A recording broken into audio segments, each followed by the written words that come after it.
Assalamualaikum warahmatullahi wabarakatuh. Nama saya Winur Savitri. Di sini saya ingin memenuhi tugas konten digital dengan MK Masyarakat dan Pembangunan Asia Tenggara yang bertema menganalisis perkembangan kawasan Asia Tenggara dewasa ini. Asia Tenggara adalah sebuah kawasan yang memiliki ketertarikan kuat baik secara geografis dan nilai ekonomis. Asia Tenggara dibagi menjadi dua bagian, yaitu bagian darat dan kepulauan. Bagian kepulauan ini yang menjadi persoalan bagi negara-negara di regional Asia Tenggara untuk membina hubungan baik di balik permasalahan perbatasan. Kawasan Asia Tenggara menjadi penting ketika pasca Perang Dunia Kedua, ketika negara di kawasan berdiri sendiri setelah masa kolonialisasi. Dan sejak itu, Asia Tenggara menjadi diperhitungkan dalam dunia internasional, terutama postur, geografis, dan SDA, sehingga banyak menyebut Asia Tenggara sebagian dari dunia ketiga. Selain punya letak geografis yang strategis, juga memiliki peran penting bagi perkembangan ekonomis global, yaitu jalur sentral perdagangan dunia yang memakai jalur laut dan selat. Faktor ekonomi tersebut memberikan makna mengapa kawasan Asia Tenggara dirasa penting untuk dipertimbangkan oleh negara-negara maju, khususnya untuk investasi ataupun kerjasama. Yang sering terjadi permasalahan di Asia Tenggara yaitu salah satunya masalah perbatasan. Tiap-tiap negara masih punya cara pandang yang berbeda dalam mengelola wilayah perbatasannya, terutama pasca kemerdekaan negara-negara di Asia Tenggara. Di satu pihak masih ada yang menganggap bahwa perbatasan adalah daerah yang tertinggal dan jauh dari pengaruh modernisasi. Di pihak yang lain ada anggapan bahwa mereka perlu mengubah pandangan itu dengan menjadikannya sebagai daerah pintu depan yang harus dikelola dengan sebaik-baiknya. Hal ini tidak dapat terlepas dari persoalan masa lalu yang melihat bahwa pusat lebih penting dari daerah pinggiran. Migrasi manusia dari satu tempat ke tempat yang lain merupakan salah satu catatan fenomena sejarah yang paling awal.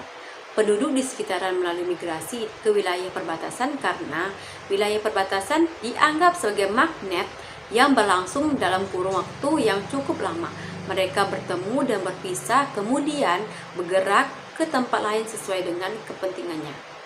Masyarakat lokal yang hidup di wilayah perbatasan di Asia Tenggara misalnya sebenarnya memiliki kelompok etnis yang sama sebelum dalam kaitannya dengan persoalan identitas nasional, menjadi berbeda berdasarkan kewarganegaraan ketika berdiri negara-negara modern.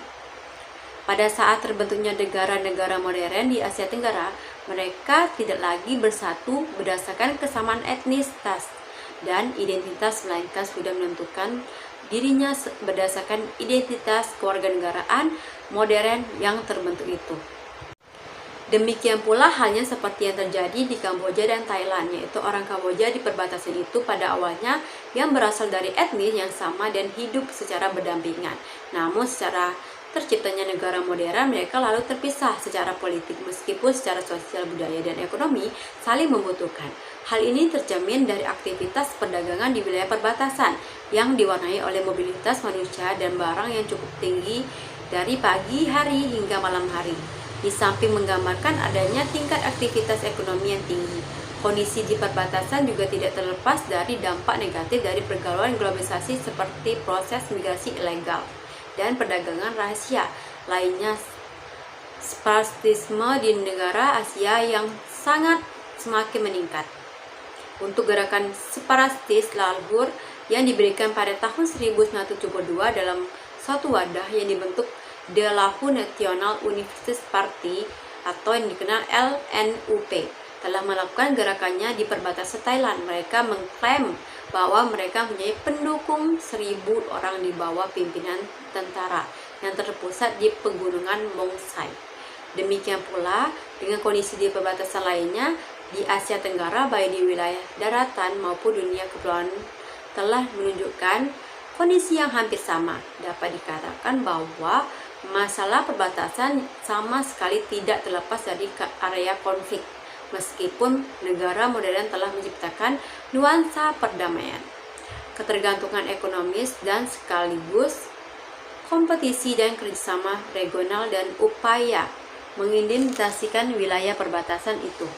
Ninas miskan wilayah perbatasan itu. Bagi masyarakat yang hidup di perbatasan yang terpencil, seringkali mereka tidak menyadari bahwa sebenarnya mereka sudah tidak sama dengan etnis yang dulu adalah kerabatnya sendiri. Terlebih-lebih, kadang-kadang mereka tidak menyadari bahwa mereka sudah memiliki identitas nasional yang berbeda. Oleh karena itu, tidak mengherankan pula mengapa di beberapa tempat tidak menghiraukan kalau tanah-tanah yang dimiliki mereka itu sebenarnya sudah berada di wilayah negara lain, yang padahal menurut sepengetahuan mereka dulu wilayah itu masih menjadi milik nenek moyang mereka.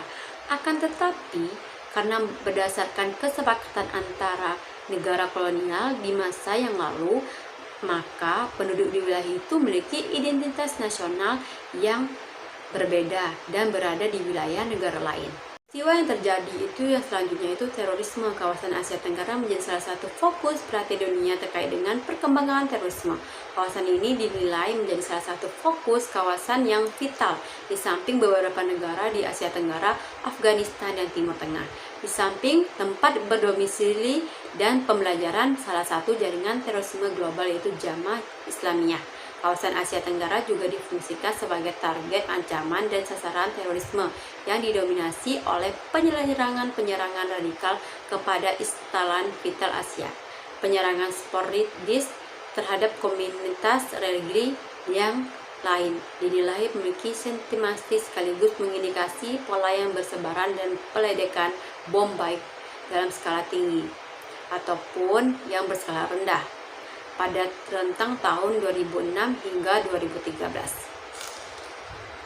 Perkembangan terorisme di kawasan Asia Tenggara semakin menunjukkan taraf penting baik skala aksi maupun pola aksi yang semakin bervariasi yang didominasi oleh peledakan bom yang bersemula secara konvensional berkembang menjadi peledakan bom yang bersifat high explosive yang banyak menimbulkan korban material dan korban jiwa.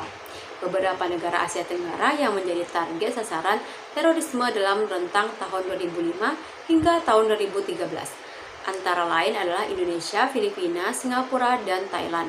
Kendati di negara Asia Tenggara lainnya antara lain Brunei Darussalam, Laos, dan Myanmar, Vietnam, dan Kamboja juga terjadi aksi-aksi dalam ancaman terorisme kendati dalam skala kecil. Terorisme di wilayah Asia Tenggara memang menjadi proposisi atau definisi yang sulit karena ini berkaitan dengan dua perspektif yang telah terbentuk masing-masing. Pertama, terorisme di wilayah Asia Tenggara berdasarkan pada sudut pandang perspektif negara-negara barat, di mana kasus-kasus terorisme di negara-negara ASEAN kemudian berkembang bukan tentang radikalisme dan kelompok fundamental, namun juga gerakan separatisme atau kejahatan, intensitas menengah diantaranya intimidasi, perompakan perairan, dan lain-lainnya. Keduanya, terorisme di wilayah Asia Tenggara berdasarkan pada sudut pandang perspektif negara-negara Asia Tenggara, yaitu sebuah bentuk kejahatan yang dapat mengancam stabilitas dalam negara, mengganggu stabilitas pemerintah, dan membangun ketakutan terhadap publik. Perkembangan terorisme di negara-negara ASEAN merupakan indikator yang menunjukkan bahwa terorisme telah menjadi ancaman serius bagi stabilitas kawasan Asia Tenggara. Kasus terorisme yang terjadi di Asia Tenggara, ASEAN Tenggara terjadi karena berbagai faktor, namun faktor yang mendominasikan adalah faktor kemiskinan, kesenjangan, fanatisme, dan ketidakadilan. Secara garis besar, isu yang melatar belakangi konflik di Asia Tenggara antara lain isu keamanan, isu sengketa di wilayah, isu budaya, isu sosial, isu politik, dan isu ekonomi. Baiklah, itu saja yang dapat saya sampaikan. Terlebih terkurang saya mohon maaf. Saya tutup dengan wabillahi taufiq wa hidayah. Wassalamualaikum warahmatullahi wabarakatuh. Terima kasih.